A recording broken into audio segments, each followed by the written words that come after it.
Hello and welcome to Module 9 of the Core Python Programming course by Mission AI. This is the second part of Module 9. So we've already covered what are modules, what are packages, how do we use the globals and locals functions, and also what exactly is the name variable and when is it equal to main, right? Which is something you saw here, right? Now we're going to look at Python's standard library. Okay, I told you that Python is considered to be a batteries included programming language. It has a very comprehensive standard library. So there's very little need for you to keep redefining things from scratch. All you need to do is find the relevant uh, package or library and import it and use it in your code, right? And this is something where you don't need separate installation. It's part of core Python. Okay. Now, third party packages and so on will be covered in the next course. We are only talking about what is Python's standard library. That is, we don't need to install anything new. It comes out of box, right? So these modules are basically present. It's up to us to import them and use them in the code. Okay. So there's a whole bunch of stuff like for file IO, uh, like statistics modules. There are modules to get random numbers, whole bunch of things, right? So we look at them one by one. Now, if you want to get a list of all the built-in and installed modules, just type in this help command. Okay, help with modules as a string, and you get a list of all the built-in modules. So the first module, first package we'll look at is math, right? Now, the math module basically takes the most popular mathematical function and makes them available to you just so that you don't need to waste your time redefining and recreating the wheel. Now when we talk about math, what do we typically talk about, right? We talk about logarithms, we talk about finding the floor and ceiling, we talk about the power of one number to another, and we also look at getting the square root, right? And then we might look at variables like pi and e and so on, which are constants. So this is exactly what the math module helps us out with, right? It does these things for us. So all we need to do is call the relevant method or variable. So all I'm going to say is import math, right? So that gets the math module into our namespace. Now all the variables and functions and classes that are part of the math module are now available to us, right? So we just need to say math.py, math.e, and it gets these constants in. We need to say math.log, right? Of math.e. I'm passing a constant in this case, but I could say math.log of anything, let's say 100, and it gives us the natural log, that is log to base e. Okay, math.log of 10 will give us log to base 10. Now you have the floor and ceiling functions, which the floor basically gives us the previous integer and ceiling gives us the next highest integer. Floor gives us the next lowest integer is what I meant. The power function basically returns the power of the first number to the other. We've seen like Python's built-in power function independent of the math module, right? We saw this in module 2, I think. But this particular function is defined in the math module, so you can use that. The signature is the exact same. And in the first case, I'm getting the cube of a number. In the second case, I'm getting the square root by specifying zero point 0.5, right? And finally, there is a dedicated square root function that finds the square root of a number. So if I run this, then I have all the variables, functions, and so on from the math module available to me that have to be accessed as math.py, math.e, and so on. So let me run this whole code once, and you can see that this is pi, this is e.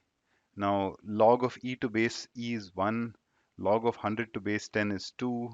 We have the floor of 5.75 and the ceiling of 5.75. So the floor is 5, which is the next lowest integer, and the ceiling is 6, which is the immediate highest integer.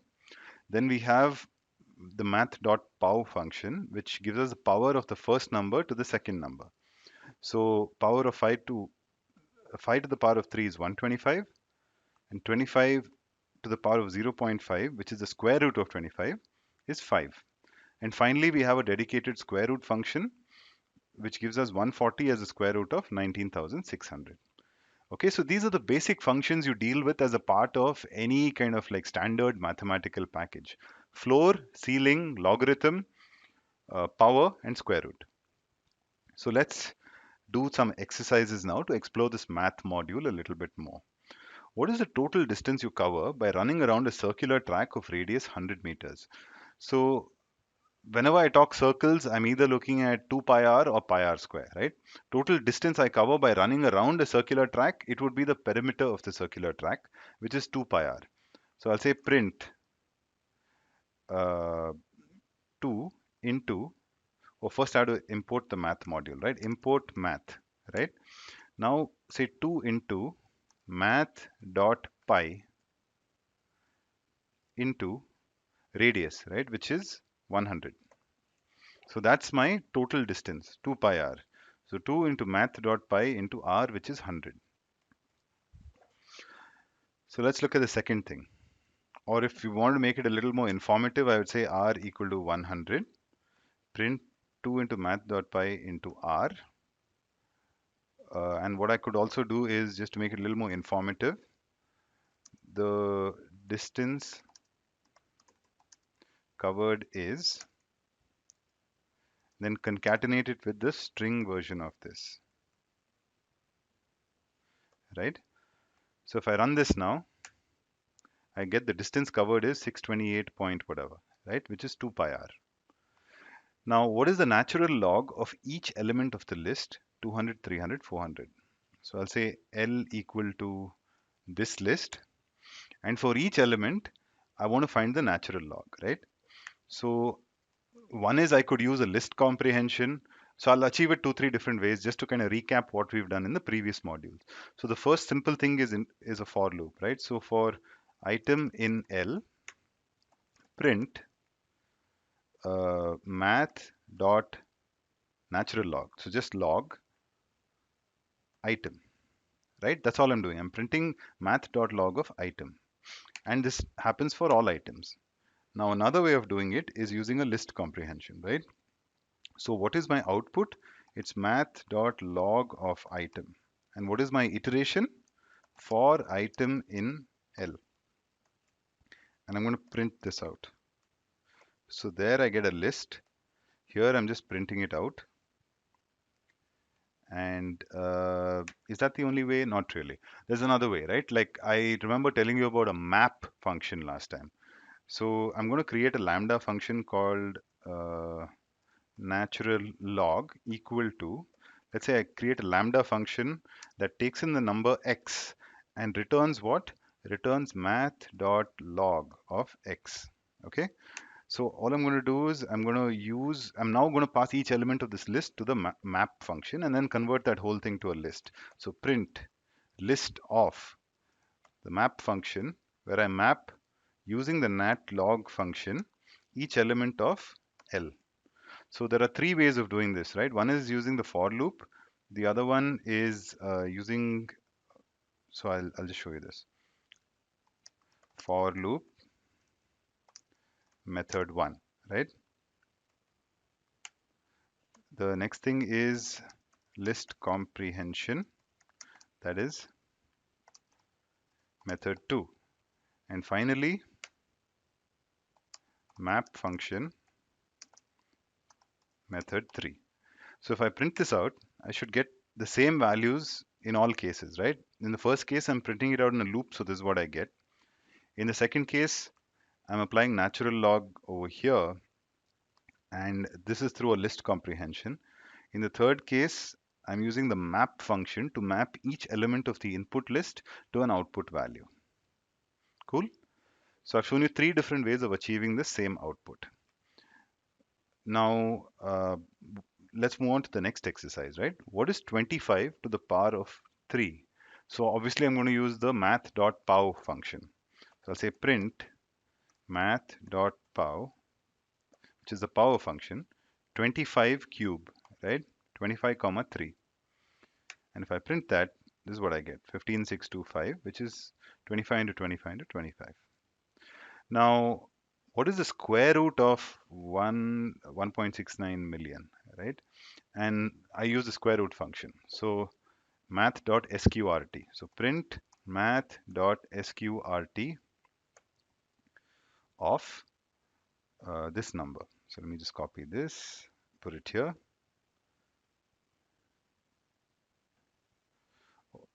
So here we go. And the answer is 1300, right? 1300.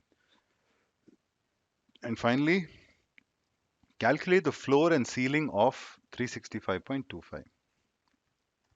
So print math.floor of 365.25, comma, math.ceiling of 365.25. So one should give me 366 and one should give me 365. Whoops, what did I just do? Ceiling, it's just CEIL. Okay. So one gives me 365, one gives me 366. That's what I expected. So we've seen how to use like 2 pi r using pi from the math module. We've seen how to uh, loop through elements of a list and find out the natural log of each element. We did that in 3 separate ways. Uh, we saw how to use the power function, we saw how to use the square root function, and we saw how to use floor and ceiling, right? And again, if I were to just say import math or say from math, import star, right? Let's see, import math is the previous thing I used. I'll comment that out. I'll comment out all my code here and I'll just say, so if I say from math import star, right, then I can just refer to all the things directly. So instead of saying 2 into math dot pi into r, I could have just said the distance covered is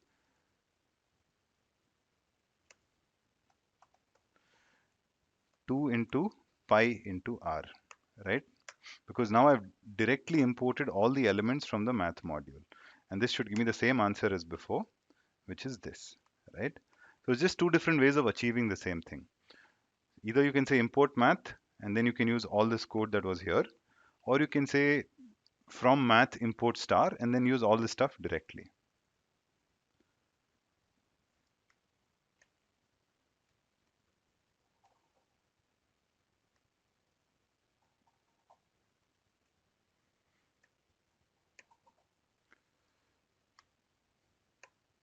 Cool. So we've uncommented all that, and now I'm just going to comment this part out, just there for your reference, okay? Cool. So that brings us to the end of the math module. We've looked at the most popular mathematical functions that are available in Python's standard library, standard math module, and we've seen how to use them, right? So the next thing we'll move on to is the statistics module, right? Now, when we talk about statistics, what typically are we looking for? We're looking for either mean, median, mode, or standard deviation, right? So the statistics module provides us the most popular statistical functions on numerical data. So all I need to do is say import statistics, just the same way I said import math. Let's say I have a list of numbers, right? The first 10 positive numbers, that's 1 to 10. So mean returns the arithmetic mean, that is the average of a set of numbers, right? So what is the average of 1 to 10? We just need to say statistics.mean. So it is basically the mean function present in the statistics module, and the input to that is, let's say, a collection, right? In this case, it's a list of integers.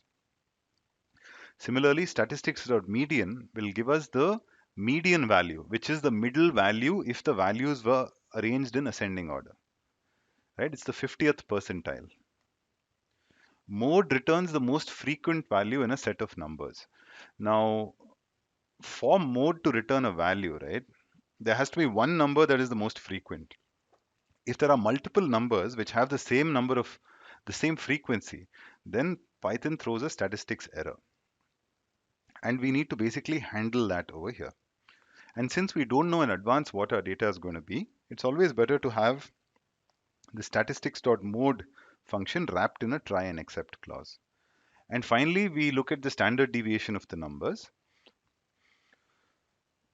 and that is statistics.stdev nums.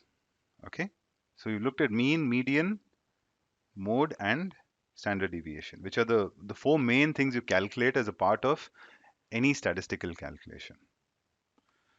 So if I run this now, I get the mean as 5.5. I get the median as 5.5. I get the mode. I don't get a mode, right? It throws an error because all 10 of these numbers have the same relative frequency. So now if I say I add a second value of 10, right? So now the mode should be 10, and that's what we get over here. In the previous case, it caught the exception and printed this value. That is, if I removed this 10, you can see that this exception statement was thrown. And finally, the standard deviation is 3.02, right? Statistics.standard deviation. So we've seen how to use the statistics module to calculate mean, median, mode, and standard deviation. So let's do some exercises now. What is the mean of the first 100 natural numbers? So what are the first 100 natural numbers? It's 1 to 100, right? So I'll say I for I in range 1, 101. So I've used a list comprehension to generate this. Now I need to find the mean of this list, right? So I'll say print, and first thing I have to do is import the statistics module.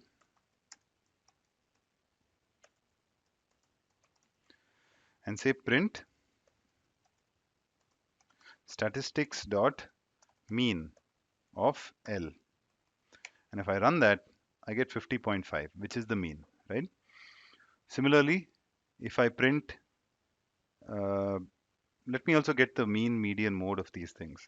So statistics, let me just use an alias in this case, right? Import statistics as S or ST, okay? So say st dot mean, st dot median of L, and I'll also say st dot standard deviation, right, of L.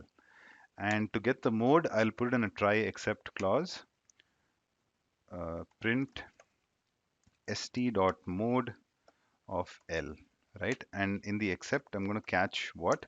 A statistics error, right? Yeah, st dot statistics error. And here I'm going to say print is with the same frequency, okay? Now if I run the whole thing, I get these values for mean, median, and standard deviation. And for mode, I get an exception. So I printed out this message. Cool. Moving on to the next exercise. What is the middle value or the 50th percentile of the first 200 odd numbers, right? So what are the first 200 odd numbers? This is like 1, 3, 5, 7, 9, so on. And so how do I generate that using a list comprehension, right? So I'll say I for I in range. So the way I'll generate this is I'll say for I in range 200, that is I'm going from 0 to 199, right? And what am I doing to I? I'm saying I into 2 plus 1. What does that do? So what is for 0? I into 2 plus 1 is 1, right? For I equal to 1, this output expression is equal to 1 into 2 plus 1, that is 3, and so on. And we do this for 200 numbers, right? So I'm basically saying I into 2 plus 1 for I in range 0 to 199. So that's what my list comprehension is. And to confirm it, I can just print it out. And you can see 1, 3, 5, 7, 9, and so on till the 200th odd number, right? Cool. So I need to find the middle value of the 50th percentile. So I'll say print st dot median of L. And I get 200, which is the middle value. Okay. So moving on here, what is the most frequent letter in the sentence? These are some sample sentences. So I have a collection here which is a string, right? And I need to find the most frequent letter. So I can use the statistics function. So I can say print st dot mean of, sorry, not st dot mean, st dot mode, right? And instead of passing the sentence itself, I'll pass a list, right? It's a list comprehension. And I can say C for C in this particular collection, right? And I should get the most frequent letter. And you can see that it gives me the letter E. So I have converted this string into a list and I've passed it to st.mode, right? Using a list comprehension. So mode gives me the most frequent letter in this sentence. The median gives me the middle value in the first 200 odd numbers. And I've also seen the mean, median, mode, and standard deviation of the first 100 natural numbers. Now, the fourth exercise, what is the standard deviation for the squares of the first 10 positive integers? So I'll say L equal to, I'll use the list comprehension now. I'll say I square, that's I to the power of 2, for I in range 1, 11, which gives me the first 10 positive integers, right? Now I'm going to find the standard deviation. So I'll say print st of standard deviation with L as the input. And this is the value, 34.173. So we've used the statistics module to find out the most commonly computed statistics for a set of numbers, right? Which is the mean, median, mode, and standard deviation. So let's move on to the third module that we're going to explore now, which is called the random module. Okay. Now, as the name suggests, right? Random module helps us generate random numbers, right? And the disadvantage of using this particular random module is there is no concept of a seed value, right? So another very important library that you're going to look at later is the NumPy library, right? And the NumPy library is going to be used typically for your statistics operations, and it's also going to be used for your random number generation operations. Okay, so the statistics module we saw was just the Python's inbuilt module, but more often than not, we'll end up using NumPy. And even for random, NumPy has an equivalent called np.random, right? Which is a module within the NumPy library. And that allows us to specify the seed value. Now, what is the point of a seed value, right?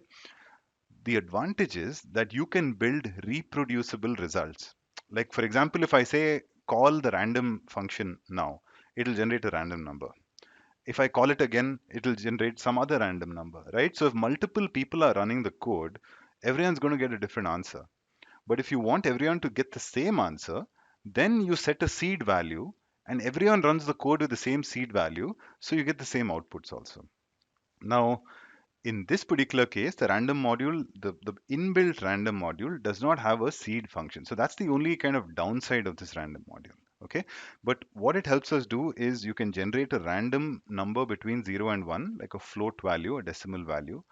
You can generate a random integer between a start and a stop value.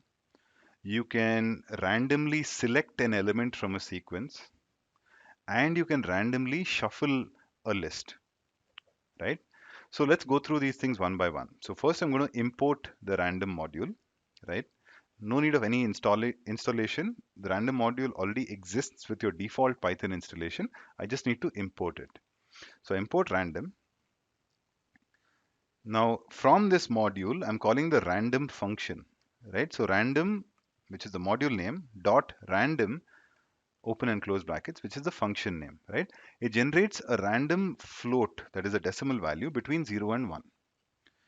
Now, in the random module, there is a rand int function also that generates a random integer between a start value and a stop value. So between 1 and 100 in this case.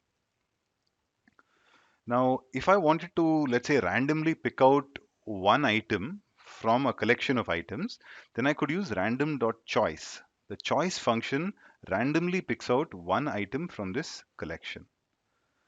And if I wanted to like jumble up a bunch of elements in a list, for example, right? So I would say random.shuffle. Okay, random.shuffle and pass the list as the input. Now, what happens in this particular case is it doesn't return a copy of the list in jumbled order. It actually changes the list contents and jumbles them up. So it happens in place, but you need to remember that you'll lose the original ordering of your list. So if we run the above code, let's see what we get.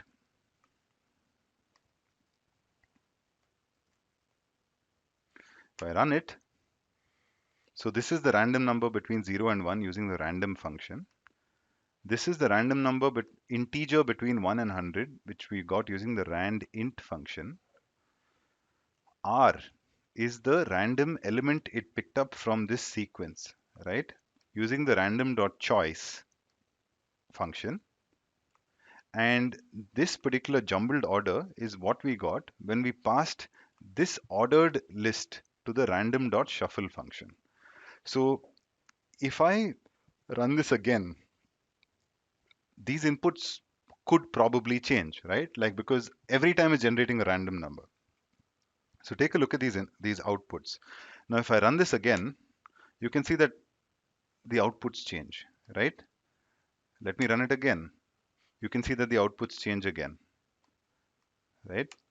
Run it again. You can see that a different element is selected from this random sequence.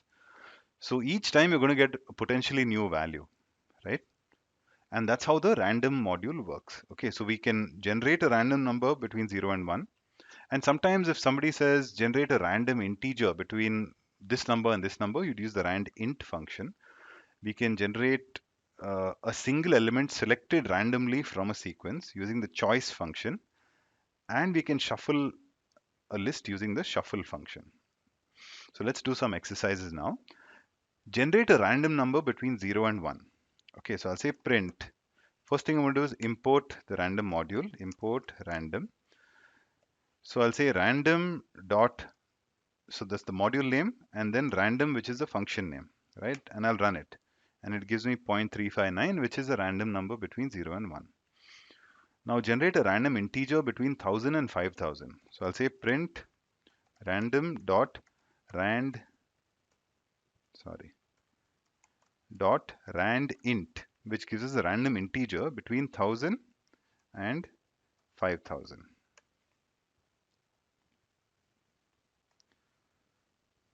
So let's run this and we get 3748.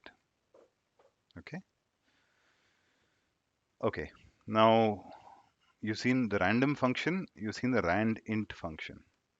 Now let's move on to the third function. Select a random number from this list, right? So let's say L equal to this list.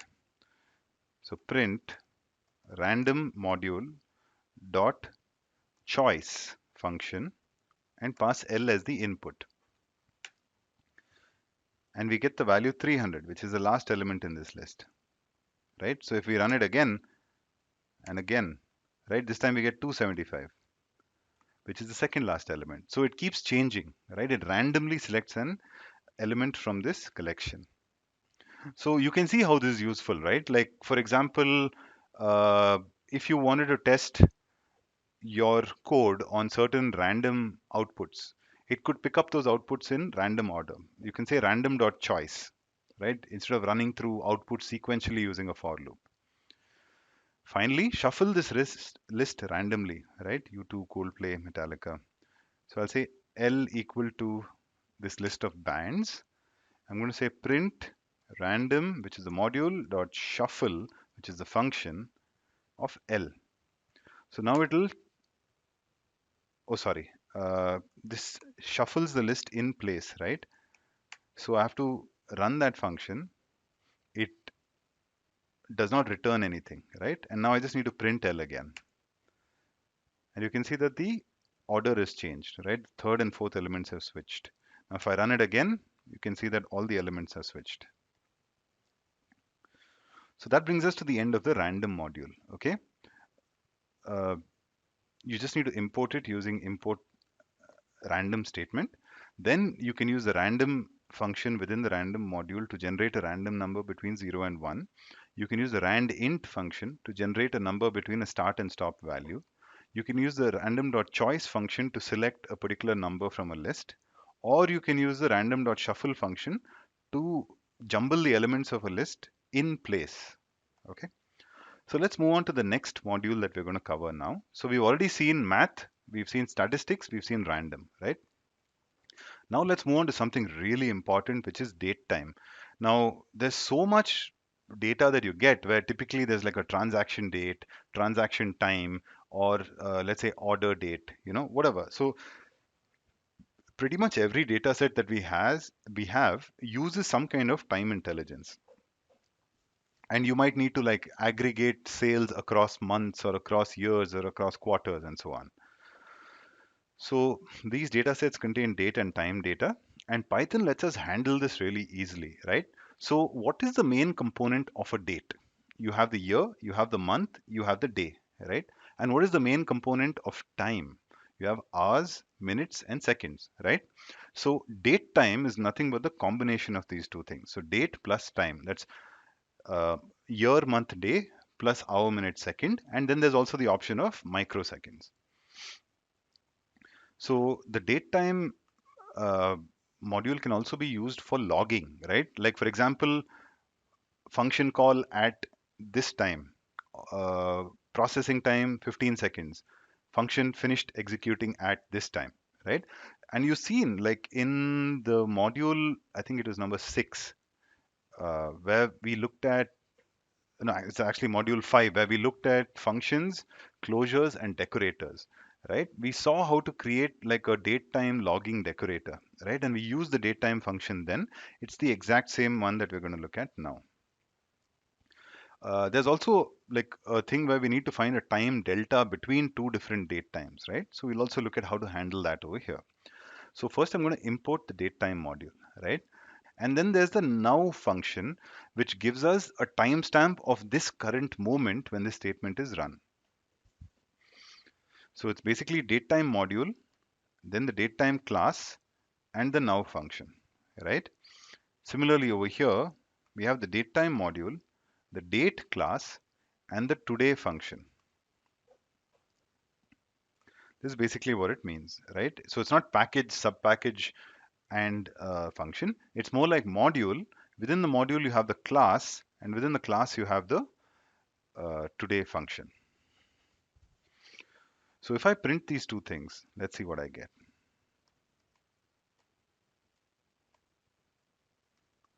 Right, so I'm importing the datetime module, and within that, there's a class called datetime, and it has a function called now. And there's a class called date, and it has a function called today.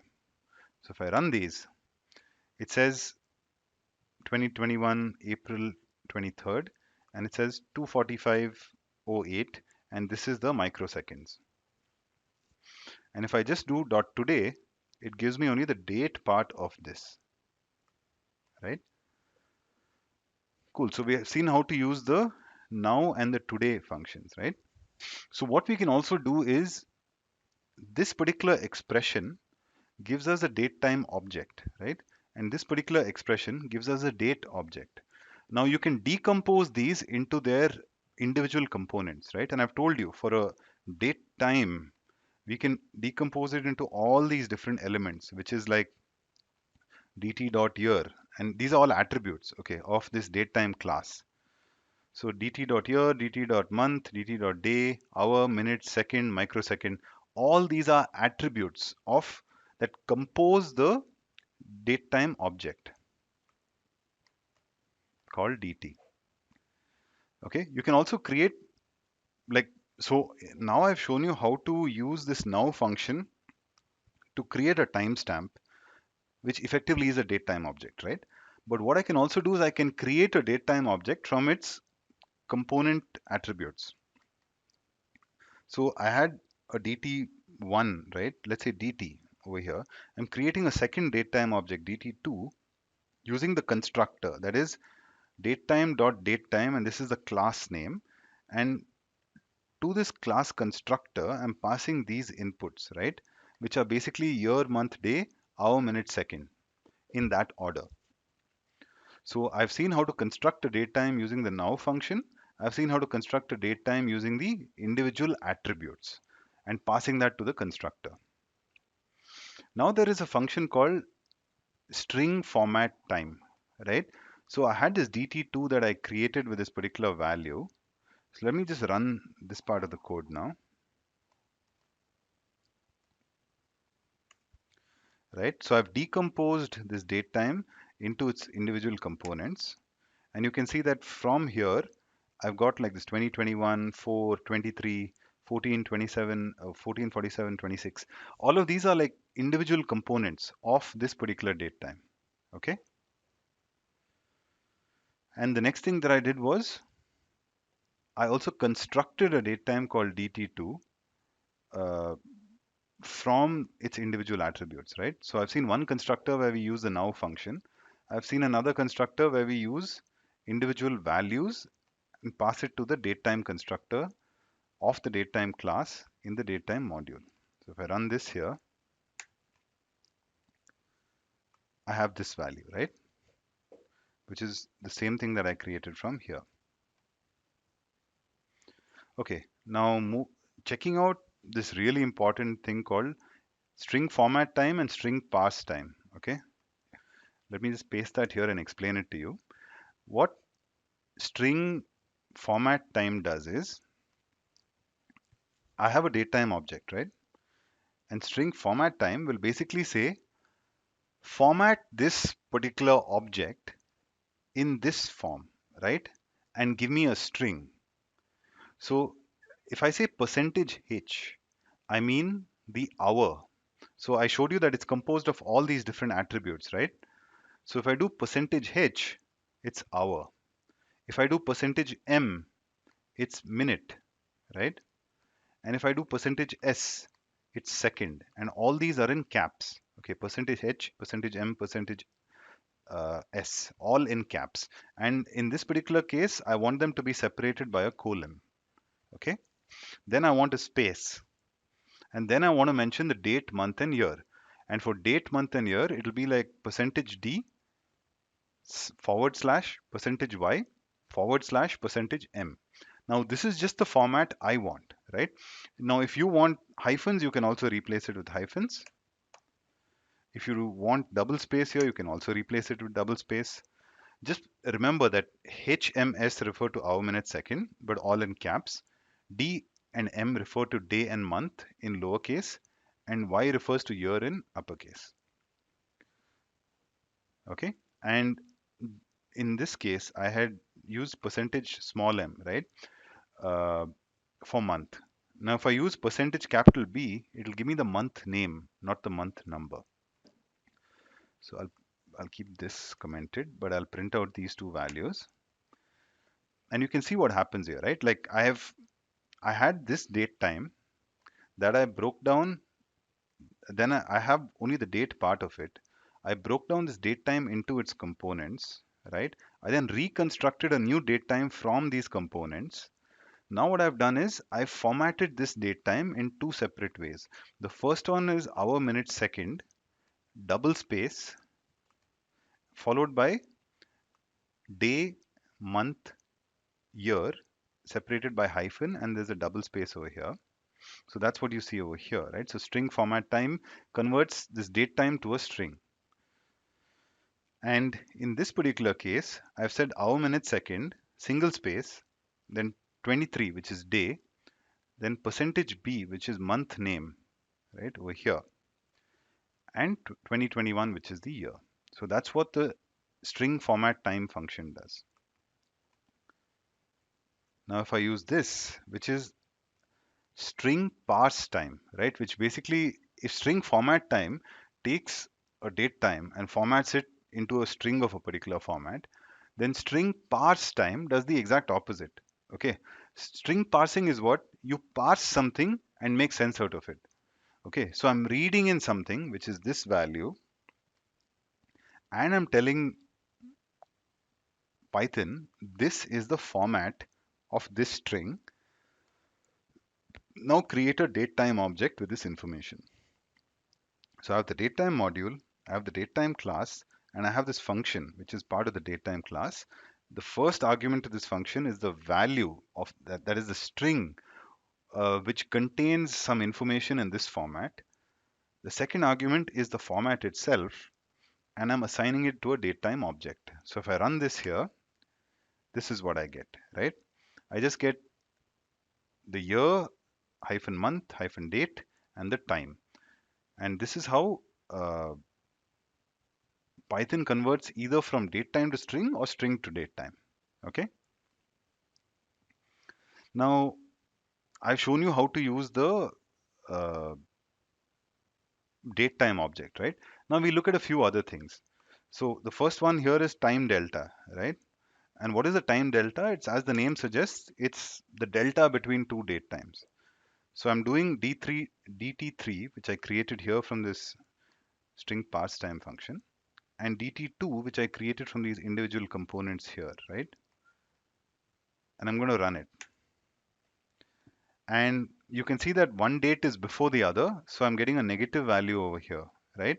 The value itself does not matter, but I've printed out the type of this also, and it says class of datetime dot time delta. So datetime is the module and time delta is the class. So time delta is a different kind of object within the datetime module.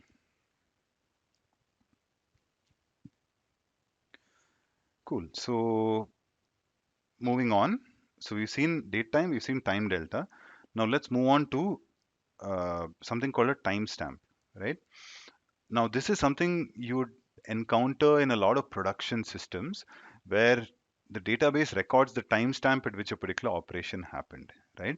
And the timestamp is nothing but the number of seconds elapsed since 1st Jan 1970 uh, GMT.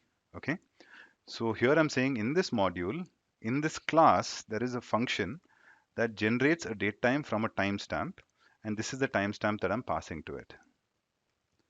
So if I use that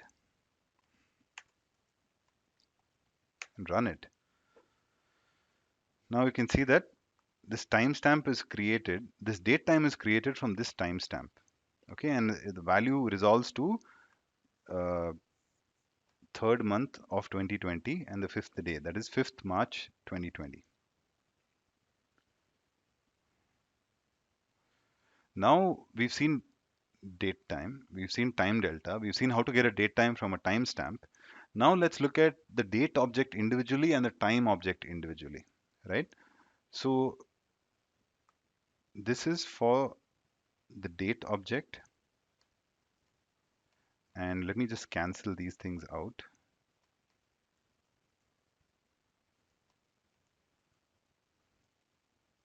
right? So D1 is a date object, right? So datetime module, date class, and today is the function. It creates a date object with today's day. And it has three components, year, month, and day. We can decompose it using the attributes, right? D1.year, D1.month, D1.day. Similarly, we can also compose a date from its individual attributes, right? And we pass it to the date constructor with three values, year, month, and day. And finally, we can format the date string according to our needs, right? So I take this date, I, I call the string format function on it, and I pass the format of the output that I want. Like percentage Y is in caps, it's the year, hyphen percentage small m, which is month, hyphen percentage small d, which is day. So if I run this here, you can see that in the first case, I decomposed this date object into its individual attributes. In the second case, I constructed a date object from the individual attributes. And in the third case, I printed a date in a particular format. Now, if I want to change that and say slash month slash day, it would show me this particular value, right? 2021 slash 04 slash 23. So we've seen date time, time delta from timestamp, and we've seen the date object individually. Now we can also just use the time object individually.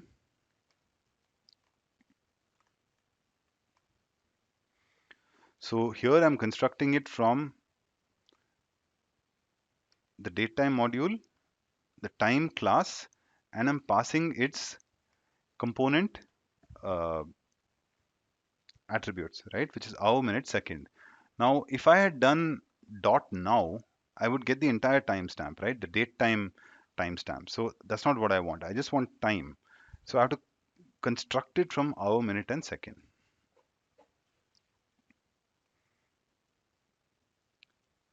And the reason it's taking dt.hour, dt.minute, dt.second is I'd already run that previous code, so it knows those values, right? For example, I had run this dt code over here. So I can just copy that, paste it here, and say T1 is based on these values from dt, which is the date time object over here, which I created using now.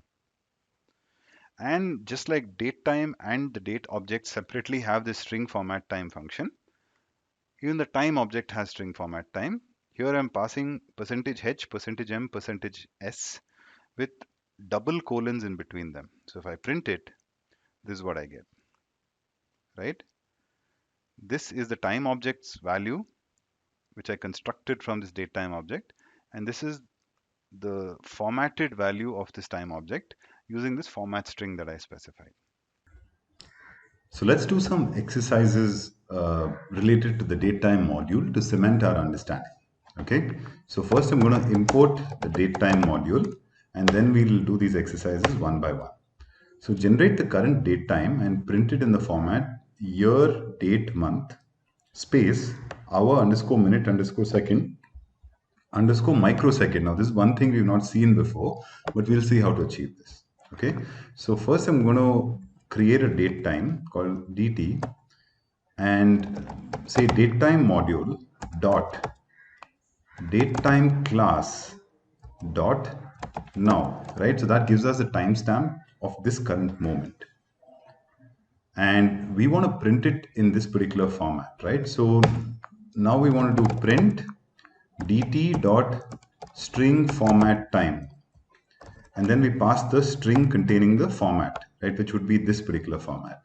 So what's year? It's percentage capital Y hyphen date, that's percentage lowercase d, hyphen month, which is percentage lowercase m, then a single space, then hour underscore minute underscore second, that is percentage h in caps underscore percentage capital M underscore percentage capital S, right?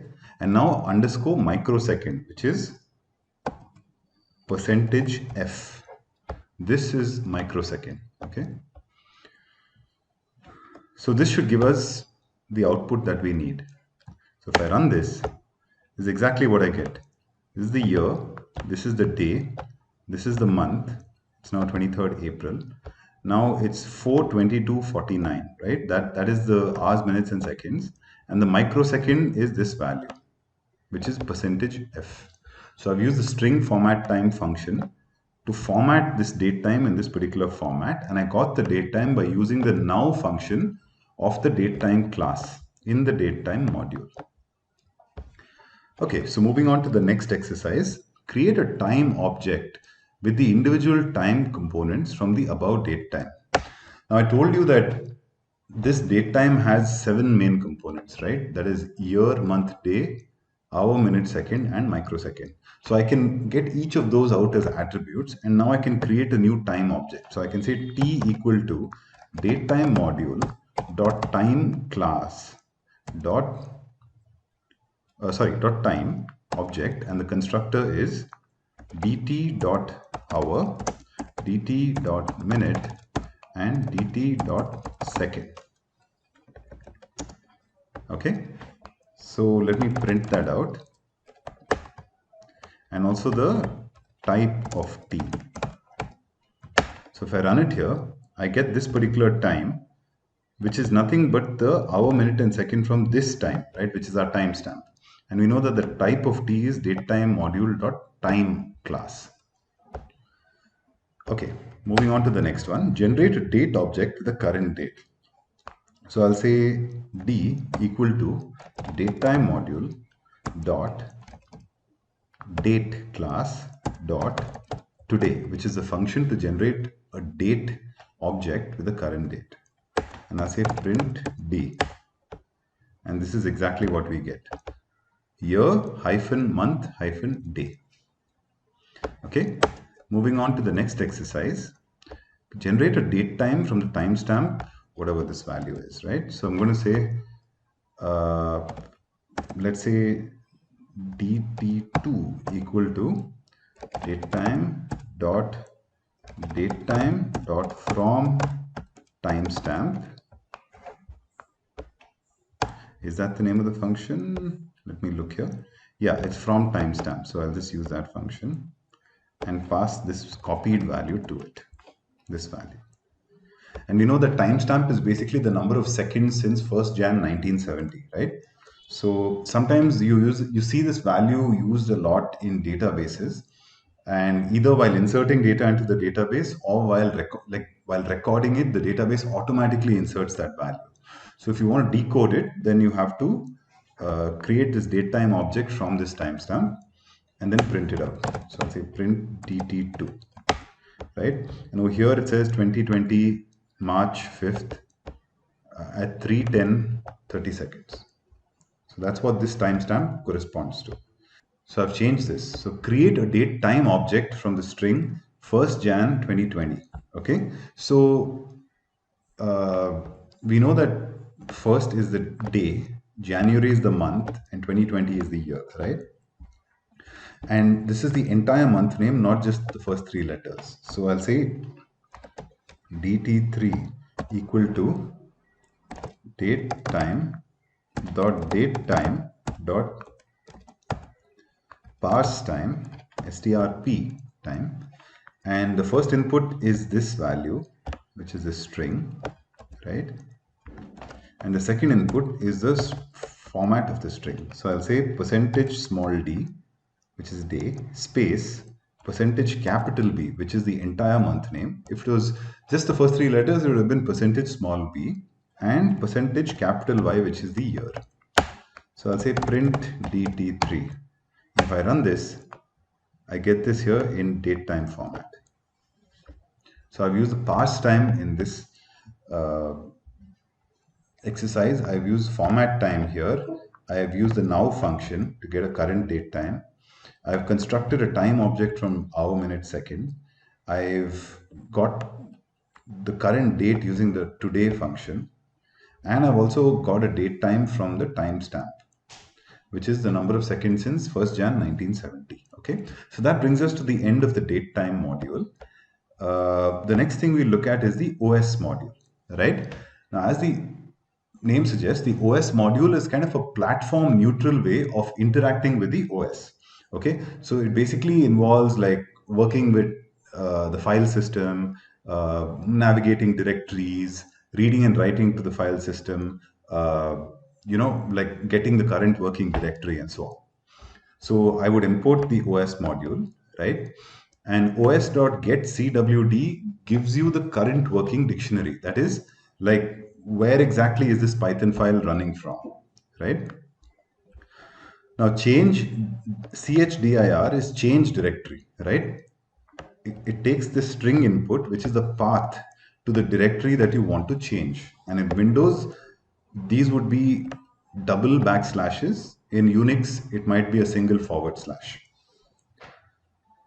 So get CWD again is get current working directory. CHDIR is change directory to this particular path. Now again, I'll change it to this path over here.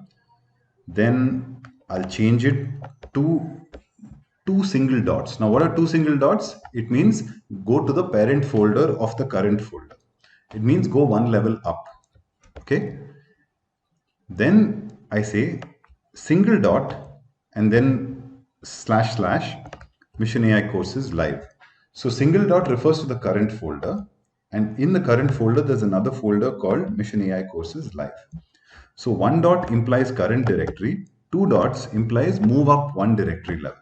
Okay, and at each stage I'm getting the current working directory. So let me just show you how to get this particular set of statements running, right? So the first thing I have to do is import OS. Now get CWD prints the current working directory, right? So which is where I'm running this particular Python file from, right? Mission AI courses live / course 1 core Python programming. Now I change it to the D drive, right? Over here. And then I print it out. Then I change it back to this Mission AI courses live, but this much, which is what we see over here. Okay. And I print it out, get CWD. The next thing I do is go one level above. So from Mission AI courses live, one level above is just this much, right? And that's what gets printed out in the next line, which is here, these two statements. And then finally, I say change to current directory / Mission AI courses live again, which goes here. Okay, so we've seen how to change directory, like jump to a completely new directory. We've seen how to change directory using relative path, where 2 dots implies move one directory level above, 1 dot implies current directory. Okay, so that's two functions that we've seen, right? Get CWD, that's current working directory, and chdir, which is change directory. Now, how do you list out all the files in a directory, right? So if we say os.listdir, it lists out the files in the current working directory. And if we pass a path to it, it lists out the files in that particular path. So let me just show you that.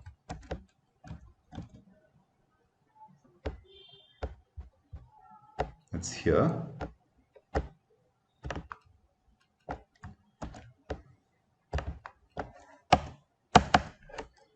So list out all the files. In the first case, it's in the current working directory. In the next case, it's in D drive, right?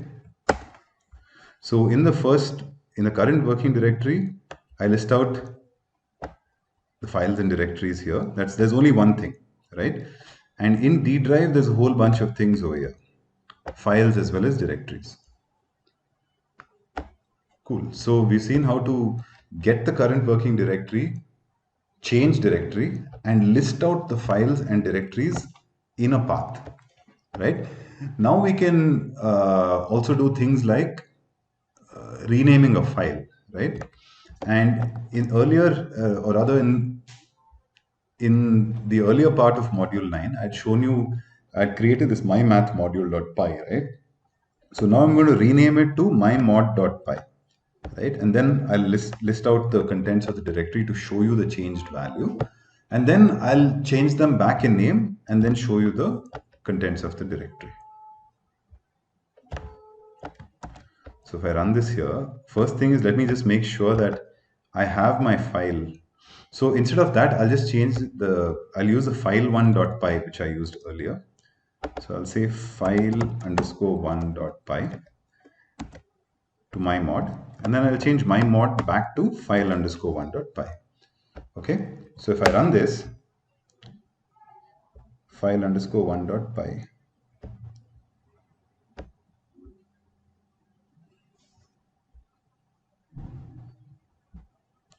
why did that happen? Okay, let me just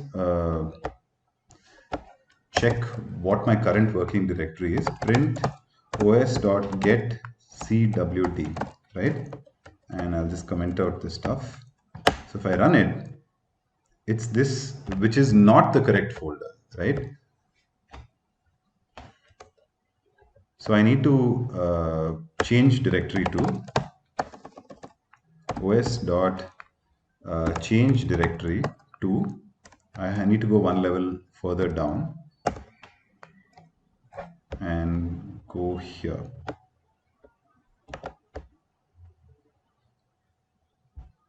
This particular part. Okay, and then it should be able to rename the files just fine. So if I uncomment this and run it, now it's fine. So in the first case, I see that the working directory is different. I change that, I go one level further into this directory. Now I have the files that I want. So I rename file1 to mymod.py, and I say list out the files here. So in this entire list of files here, you'll see that file1.py is not there, right? It's now changed to mymod.py, which is here. And then I change the names back and I print out the list, which is here, right? Now you can see mymod.py is not there, and there is a file1 and file2, which is there. So we basically use the os.rename function, that is the rename function in the OS module, to change the names of the file back and forth, right? In the first case, I changed this file name to this. In the second case, I changed it back to the original value. So we've seen get cwd, change directory, and list directory, and also rename.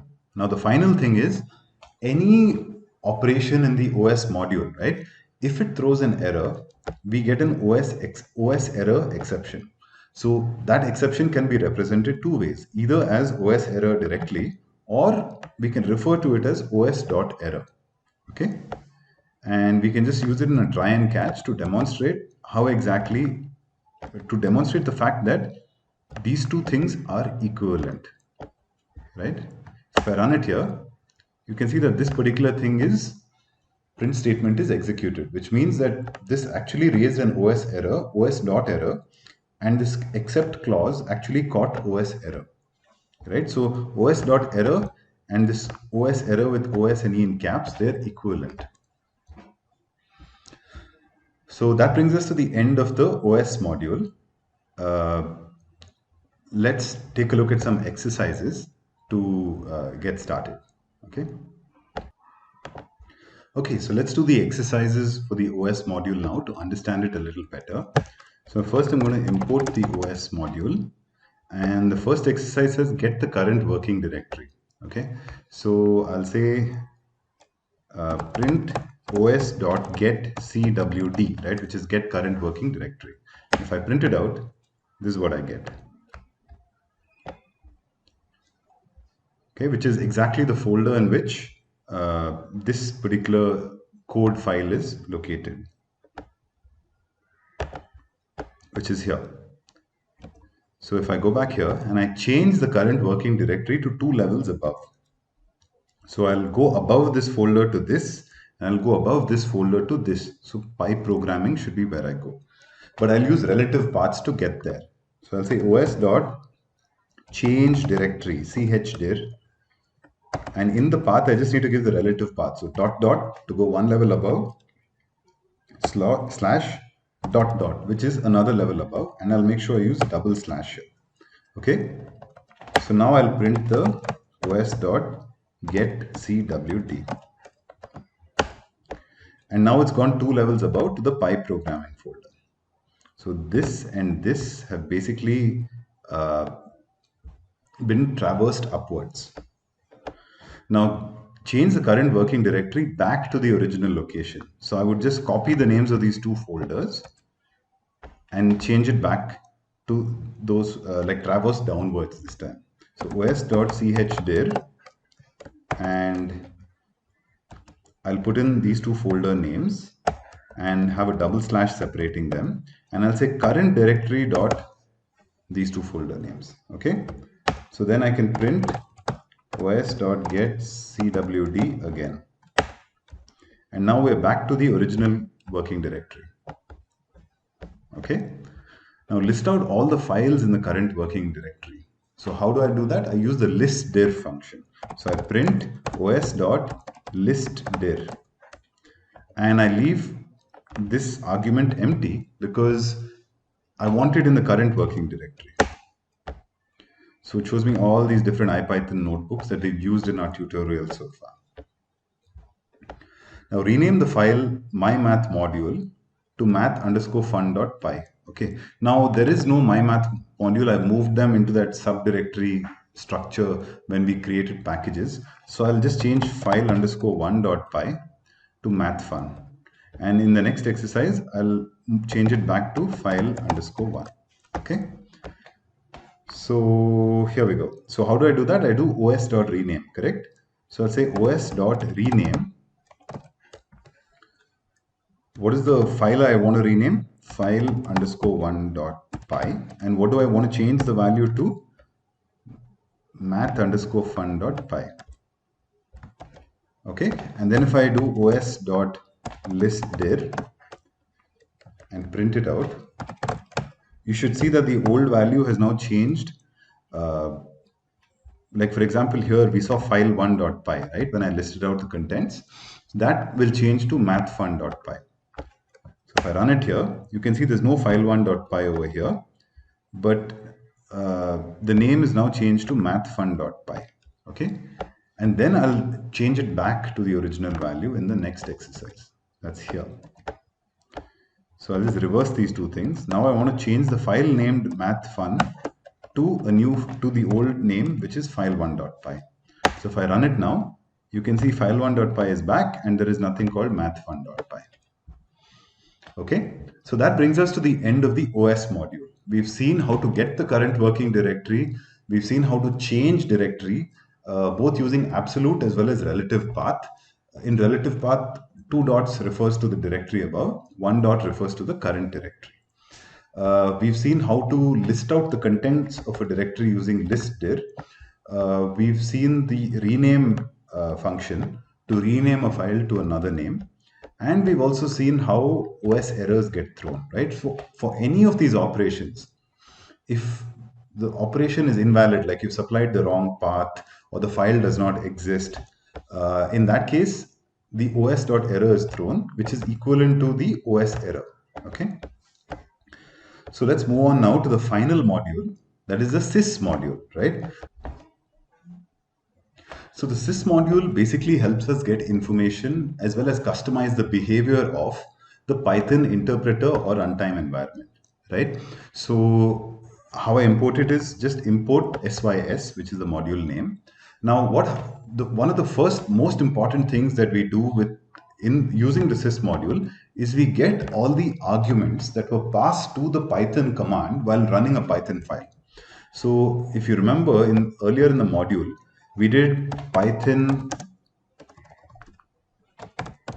file_1.py, right? And this ran and executed. So Python is the command and everything after that is an argument to this command, right?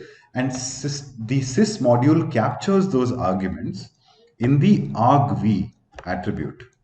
So sys.argv will give us all the items that were passed as arguments, right? And if I do enumerate of sys.argv, I get the index of the item as well as the item value, right? So I'm iterating through it over here, saying for I, comma, arg, that is index, comma, argument value, in enumerate sys.argv, I'm printing out some custom string, right? So basically, all these arguments would be passed like Python xyz.py and then argument 1 space argument 2 space argument 3, right? So let's see how to practically use this. So we had used file1.py, right? So I'll just repurpose that a little bit for our use. And in this file, I'll import the sys module, right? And now I'll use the sys module over here. I'm going to say for I, comma, arg in enumerate of sys.argv, which is the attribute that contains all the arguments passed to the Python command. I'm going to say print I, comma, arg. Okay, I'm just going to print this tuple out. I'll save this file now. And I'm going to go to the command prompt and I'm going to run python file1.py. Okay, if I run it, you can see that the 4 statements correspond to what we got earlier, but this 5th statement is added, right? So argument number 0, that is the first argument, was file1.py. So that is the first argument to the Python command.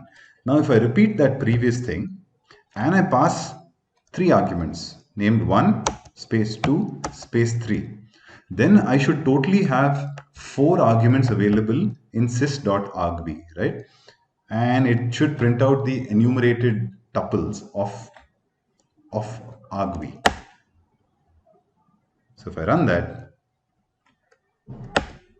I basically have these four things which are the arguments, right? So argument at position 0 in enumerate was file1.py. The next one was 1, after that was 2, after that was 3. So sys.argv has basically captured the arguments that I passed to the Python command. Now, another important thing is to understand sys.path, okay, which basically gives us the module search path. You remember I told you, right? If you define a new module, you have to put it in one of three locations, either the current working directory or the directories of the Python path environment variable or the Python default installation directory, okay? And all the directories contained in these three locations are present in sys.path. So if I print this out, I should get those values. So over here, if I print this out, I have not yet imported the sys module over here. So I'll say import sys and then run it. So you have all these different paths, right? Where Python looks for modules. So the first one would be the current working directory, which is this. Then you have all your Python path variables, and then you have the Python's default installation folder. Cool. So we've seen sys.argv, which is the arguments passed to the Python command. We've seen sys.path, which is the module search path. And finally, we have an important command, which is sys.exit. Okay. Sys.exit basically is like a safe way to exit from the current flow of execution from the Python interpreter. So this causes us to basically either exit back to the Python console or to the command prompt. So I can say sys.exit1 and it will exit with code 1. So let me just show you that. I'll create a new file here called exit.py, right? And I'm going to, in this, say import the sys module and sys.exit 0. Okay, I'll save that. And now if I go here to this command prompt, if I type the dir command, I will see the new file that I've created over here, right? And I just need to say python exit.py and it exits, right? And 0 means it exits with a success code. 1 means it exits with status code 1, which is failure. Okay, and I can also pass a custom message which basically indicates that it's exited with failure and there is a custom message attached to it. And the way to capture this is using a system exit exception, right? So I say try sysexit of 1 and accept the system exit object, and I'll just say pass, that is do nothing. Now this is a really important statement, pass, okay? So if I don't want to do anything but I still want to have this except clause, I can just put a pass over here and it's like a filler statement, right? Saying don't do anything. So if I copy this bit of code and I paste it in that same file, exit.py,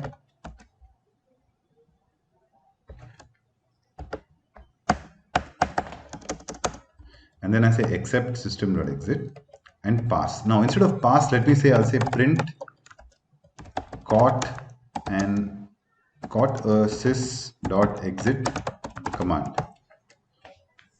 Okay. Now if I run this file in the command prompt, again, I did not import sys. Now if I run it, you can see that the try block actually threw up the sys.exit command and the accept block caught it and it printed out this argument. Okay, so you can use the sys.exit command to get out of the current flow of execution of the Python interpreter. If you exit with code 0, that's success. If you exit with code 1, that's failure. And if you exit with a custom message, that indicates status code 1, which is failure, and it also captures this message. So we've seen sys.argv, sys.path, and sys.exit. So let's do these exercises now. Execute a Python script with 3 arguments. Print out the index and value of the arguments in the script. That's exactly what we did with the with the existing file1.py thing file, right? We imported sys, and for each argument passed, we printed out the index and the value of the argument. And then we ran it in the command prompt with all these different values, saying python file1.py and all these different arguments.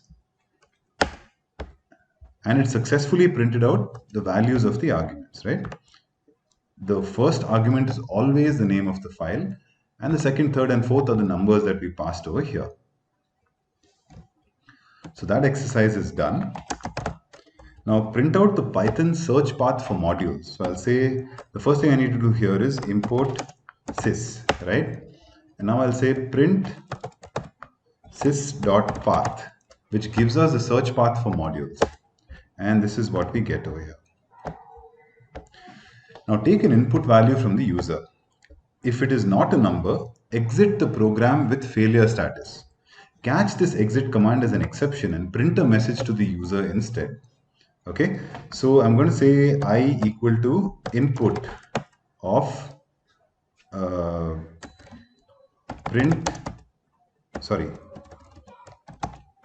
enter a number. Right? Now we need to check if it's not a number. Now input always gives you a string, right? So you can say if I dot is numeric, right? Or rather, if not of I dot is numeric, then I want to exit with the failure status, right? But I also want to catch that. So I'll put this entire thing in a try, and this is indented. So I'll say sys.exit with value 1, correct? But I also want to catch that in the except clause, right? And I want to, what do I want to catch? Sys exit, system exit, sorry.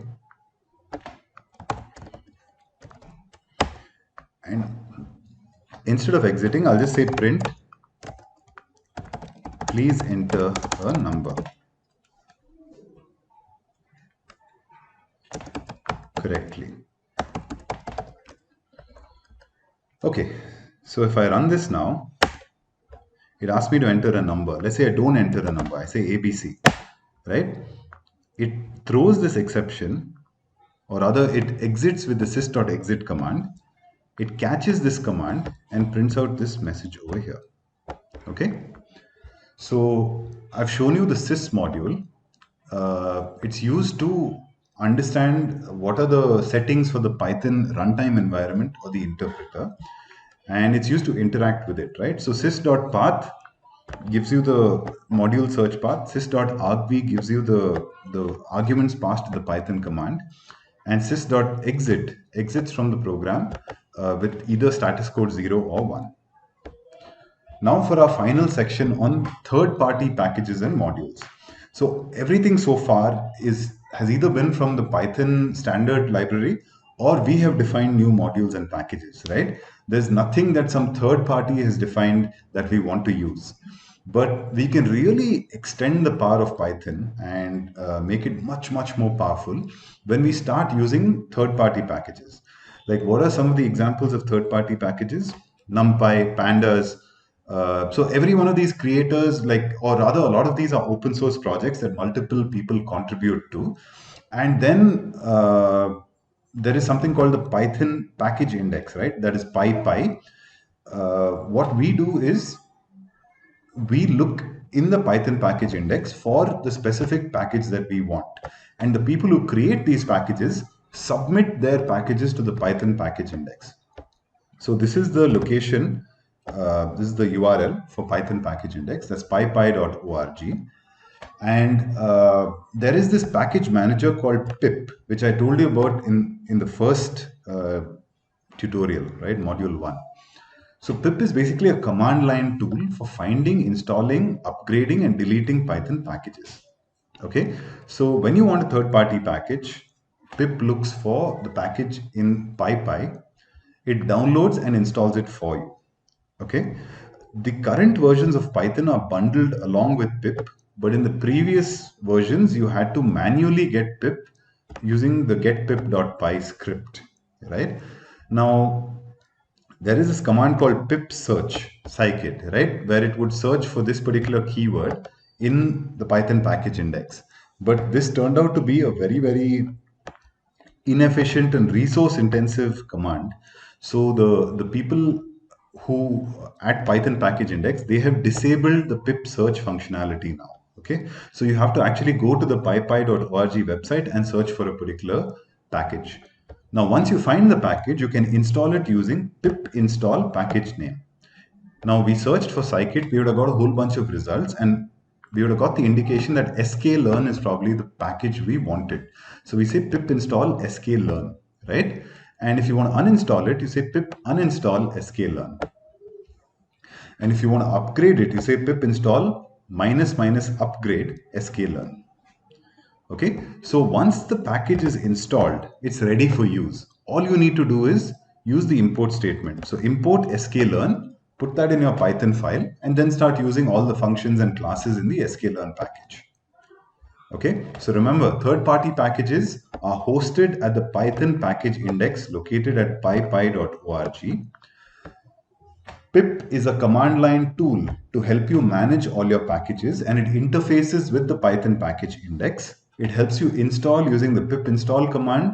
It helps you upgrade using the pip install -- upgrade command, and it helps you uninstall using the pip uninstall command, followed by the package name.